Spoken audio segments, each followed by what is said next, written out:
Assalamualaikum warahmatullahi wabarakatuh. Selamat pagi, selamat datang di channel Tani Murah TV, sebuah channel yang membahas tentang pertanian organik dan juga tips-tips dalam pertanian. Teman-teman, sedikit menginformasikan kenapa channel Petani Muda Organik berganti menjadi channel Tani Murah TV, karena begini, saya ingin memberikan edukasi kepada para petani bahwa sebenarnya pertanian itu merupakan salah satu pekerjaan yang seharusnya tidak terlalu banyak memerlukan modal. Karena apa? Pohon dianugerahi oleh Allah Subhanahu wa taala dapat dan mampu memproduksi makanannya sendiri. Pohon-pohon menggugurkan daun, daun itu membusuk, diolah oleh mikroorganisme kecil oleh alam, daun diolah oleh alam untuk dapat menjadi makanan kembali bagi pohon tersebut. Alangkah luar biasanya, maha besarnya Allah yang memberikan anugerah itu pada tanaman untuk dapat menghasilkan makanannya sendiri dan memenuhi kebutuhannya sendiri. Hari ini saya akan kembali membahas mengenai tips berbagai. Hari ini saya akan kembali mengulas berbagai tips dalam perkebunan. Yaitu yang akan kita bahas hari ini adalah mengenai fungsi dari micin atau penyedap rasa untuk tanaman kita. Seperti ini.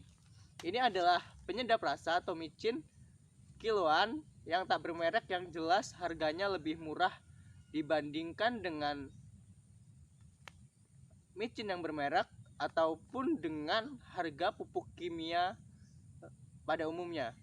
Begini teman-teman, saat ini harga pupuk kimia sudah naik sangat tinggi sekali, dan apabila kita tidak dapat mengurangi cost atau mengurangi biaya dari pupuk itu sendiri, maka petani juga akan kebingungan. Petani akan mendapatkan apa?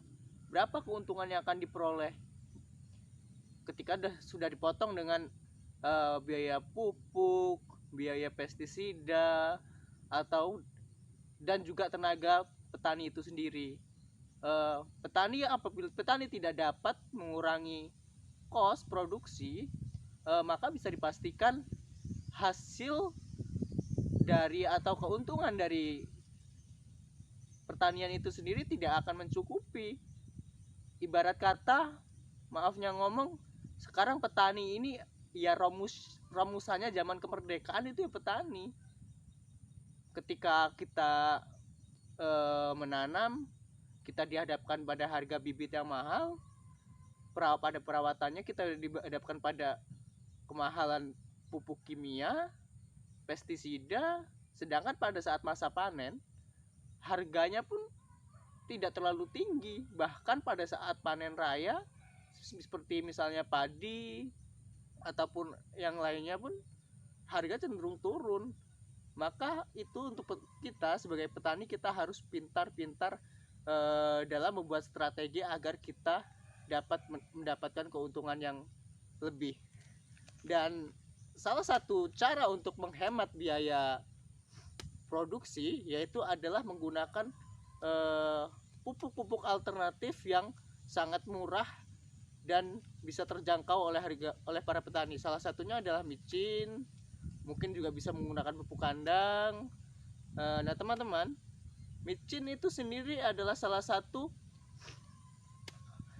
zat ataupun barang ataupun bumbu dapur yang mengandung natrium tinggi. Itu kenapa kita biasa menyebutnya dengan MSG atau monosodium glutamat.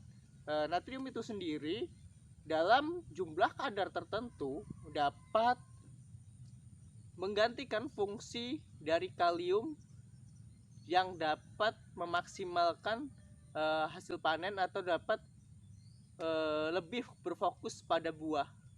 Pada beberapa penelitian juga ada penelitian yang menghasilkan atau menyimpulkan bahwa pengaplikasian dari micin itu sendiri kepada tanaman ataupun tanaman buah-buahan dapat merangsang proses pembentukan bunga dan juga berdampak kepada bobot dari buah itu sendiri.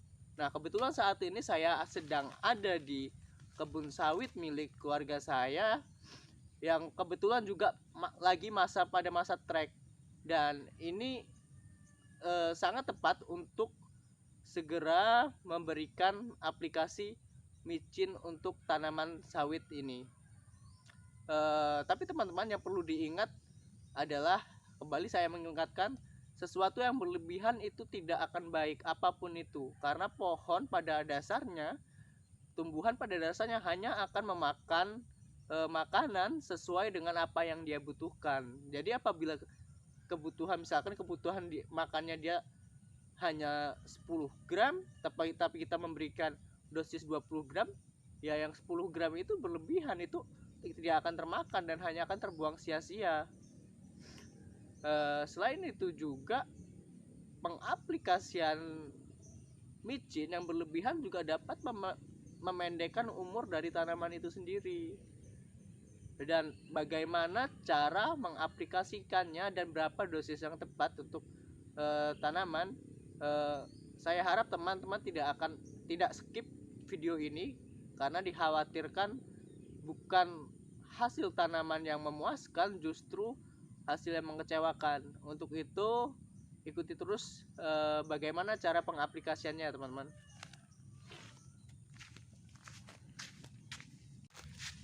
Oke teman-teman, untuk cara pengaplikasiannya sebenarnya ada beberapa cara. Yang pertama adalah ditaburkan langsung, yang kedua dikocor, atau yang ketiga dispray. Dan untuk tanaman sawit, saya rasa yang paling tepat untuk pengaplikasiannya adalah dengan cara ditaburkan langsung pada pangkal ataupun piringan pohon sawit itu sendiri. Untuk masing-masing satu pohon, saya biasa menggunakan untuk pohon kelapa sawit adalah 1 sendok makan. Dan alhamdulillah pada beberapa kali pengaplikasian mendapatkan hasil yang cukup memuaskan. Tapi yang perlu diingat teman-teman, pupuk dari micin itu sendiri tidak dapat terlalu sering digunakan, karena itu juga tidak akan berdampak baik untuk pohon itu sendiri. Selain itu, kita jangan beranggapan setelah kita tahu micin itu bermanfaat untuk tumbuhan dan bagus, kita tidak membutuhkan pupuk yang lain. Salah, kita tetap membutuhkan pupuk yang lain, entah itu pupuk kimia ataupun dalam bentuk pupuk organik, tetapi dalam jumlah yang sedikit. Untuk pupuk kimia tetapi dalam jumlah yang sedikit. Tapi kalau bentuk kompos ataupun pupuk kandang yang lainnya, dapat teman-teman gunakan sepuasnya, lebih banyak lebih bagus, karena itu akan memperbaiki struktur tanah dan dapat juga menghidupkan banyak mikroorganisme pada lahan kita.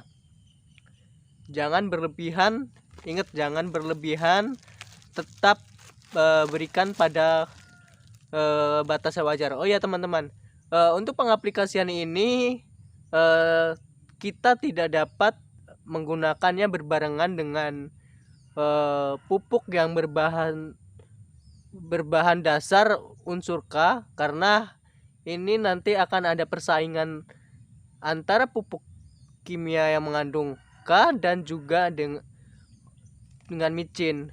Itu tidak dapat digunakan. Mungkin teman-teman bisa menggunakannya selang seminggu, entah itu micin itu duluan ataupun pupuk kimia itu duluan. Dan untuk pengaplikasian langsung aja seperti ini teman-teman. Satu pohon kita berikan 1 sendok makan dari micin itu sendiri.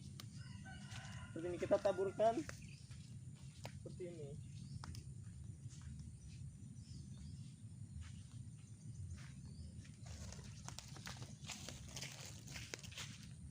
Nah, seperti itu teman-teman. Mungkin itu saja yang dapat saya sampaikan. Kurang lebihnya saya mohon maaf. Saya akhiri. Wassalamualaikum warahmatullahi wabarakatuh.